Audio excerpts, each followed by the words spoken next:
O čom je hasičský šport? Veľa detí a mládeže sa venuje hasickému športu. Väčšinou sú to požiarne útoky, to je na každej druhej dedine, kde majú dobrovoľných hasičov.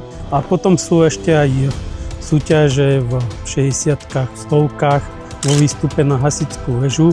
To sú medzinárodné disciplíny a zo Slovenska pravidelne sa zúčastňujeme majstrovstiev sveta juniorov. Hasičský šport, okrem toho, že je súčasťou kultúry každej jednej obce v našom kraji, tak je nielen o vytrvalosti a o zručnosti, ale je to aj o vyjadrení úcty všetkým dobrovoľným hasičom, ktorí naozaj vo svojom voľnom čase slúžia iným. Takže čo sa týka hasičského športu, na Slovensku máme veľmi dlhú tradíciu. Už okolo 1890 v Banskej Štiavnici sa stavala prvá hasičská väža, čiže sú to dlhé roky. Na Slovensku bolo v roku 2025 50. majstrovstvá Slovenska alebo Československa.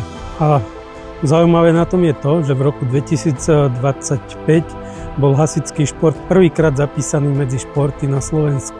Sice sme to vybavovali od roku 2006, skoro 20 rokov, ale nakoniec sa nám to podarilo a tento rok prvýkrát sme požiadali o športové dotácie, tak dúfam, že budeme úspešní aj v meste Žilina. Preto je veľmi dôležité, aby aj z pozície Žilinského samosprávneho kraja na celokrajskej úrovni bola vytvorená konkrétna schéma finančnej podpory a materiálnej podpory dobrovoľných hasičských zborov v našom kraji.